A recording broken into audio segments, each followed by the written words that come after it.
Yes, hi. This is Dr. Khan, Michigan. So I have a interesting patient, 50 years of age. She had breast cancer picked up on a mammogram. And again, I cannot emphasize the importance of a screening mammogram. She had breast cancer picked up at a very early stage. And then when she was getting the workup, she had an MRI done to better define this. And lo and behold, to her surprise and to the surprise of the doctors, there was a breast cancer on the left side too.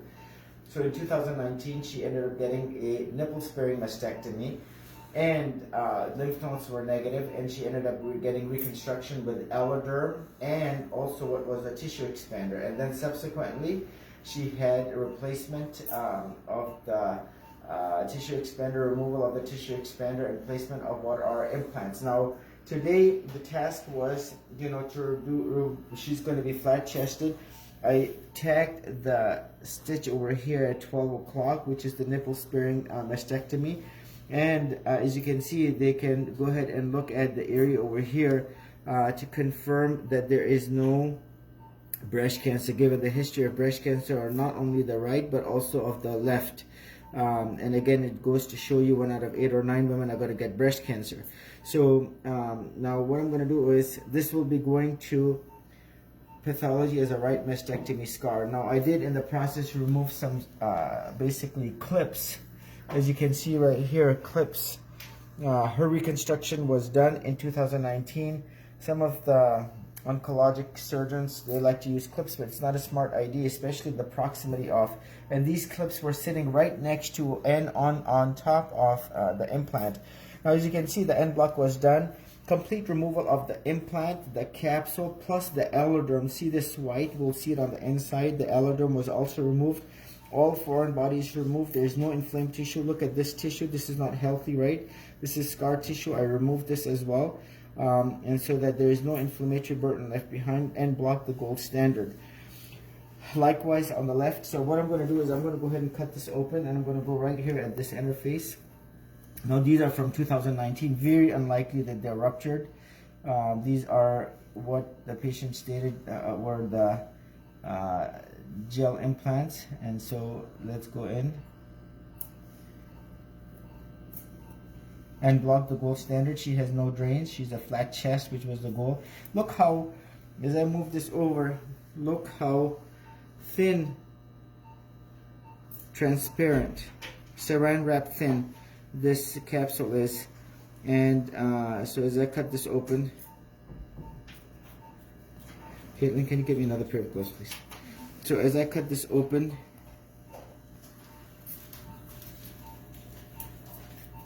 there's a lot of things to learn from this case. So as I cut this open, you can see the implant is very much intact as predicted. I'll need that in a second. And then as I move this over, this is your intact implant. You can see a little bit of a contracture. This is your alloderm, which is cadaveric skin from another patient. And you can actually, if you look carefully, you can see the hair follicles, right? Look at the hair follicles of the dermis, i.e. the skin from the other patient, from the cadaver. And you can see it's certainly present to hold as a reinforcement. Complete removal of the implant capsule. Nothing out of the ordinary, but all of this inflammation is removed. And as you will see, I'm very happy and content. This is your 365, just like the patient said and her operative record said. Now if you go like this, look at this. See this? This is your gel bleed that is occurring. Very, very common with all implants, be it silicone or saline. So there you have it.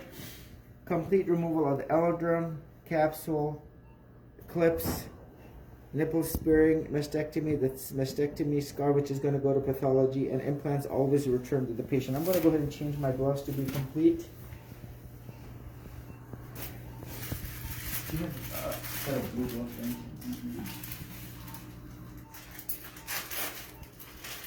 So what I'm going to do now is I'm going to cut open on the left side, and the goal is complete, comprehensive, detailed analysis of the tissues that are removed, so that we find out why this lady, she just had it done in 2019, and look, she's already exhibiting signs, symptoms of breast implant illness, along with what is a very non-aesthetic outcome. So as you will see, this is the, right here you can see, this is your alloderm. The superior 60% is not covered by anything. And the end block, all inflamed tissue removed. Look at this tissue. This does not look healthy. You cannot leave it behind. And then you have clips that were removed right in the proximity of. They were actually sitting right here, and it's not uncommon. If you look over here, you can see some more clips in the proximity of the nipple areola or behind. So if you look over here, you can only imagine if someone bumps into her chest. Remember, this was sitting right here like this, right? This is the tag. You have the suture at the 12 o'clock, right? This is the suture. At 12 o'clock, it was sitting like so, right? And you can see if someone pushes against, right? You have what I just was looking at right here.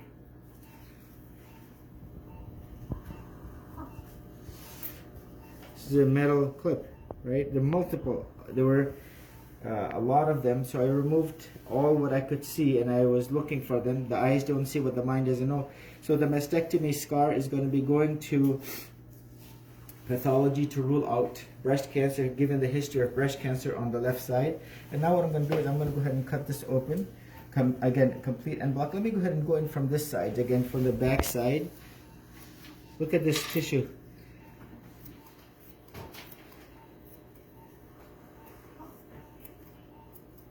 Look at, someone says, well, my capsules are so thin. So this is very important. Look, this is the capsule right here. But guess what? Don't tell me this is good, healthy tissue that needs to be left behind, right? So you have to remove everything bad. All of this tissue is bad. This has to go. And this is the very thin capsule that's adherent. So I'm going to go in from here.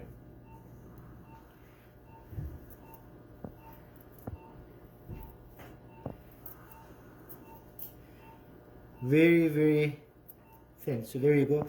Look, this is your capsule. So some people say, my surgeon's so good, he just removes. I've heard this say from another Facebook owner, oh, the capsule should be ultra thin because you want to leave this tissue behind because it leaves volume behind. Absolutely wrong. You have to remove all of the inflamed tissue, which is this tissue. If I send this off separately, you will see a lot of inflammation in this. So as I go like this, I have had some people who are not in the medical field assess and look at capsules. I have to say that is wrong because they're not physicians. And so as I go like this, look at the very thin capsule, complete end block, the gold standard, no other better way. And again, as I go like this, look, you'll see this is your alloderm. And again, if you look carefully, you have this skin from a cadaver, and then you see the hair follicles within, very thin. You can actually see some areas so thin that if I put my ruler here, you can actually read. Look at this, how thin this is. You can actually read.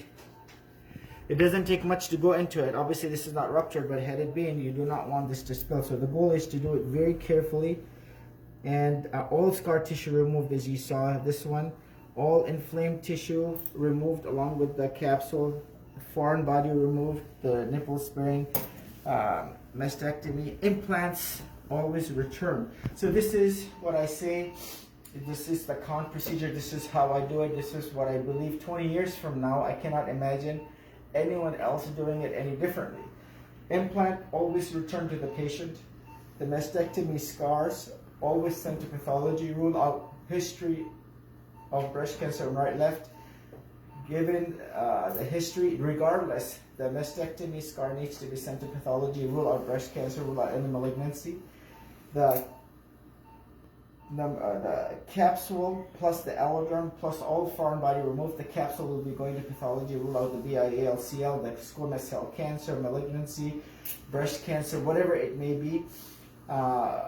Number 4, no need for drains. Number 5, this is a patient who's going to have an aesthetically pleasing chest. The next is twilight sedation. No need for general. As you can see, the patient was gently snoring through her surgery with propofol, fentanyl, Versed. Overall, very good, comfortable anesthesia. And there you have it. The en bloc, the gold standard, no other better way. If there was a rupture, badness, as you have seen, any other issues, everything was contained, and there you have it. This is Dr. Khan, executive plastic surgery, en bloc, the gold standard.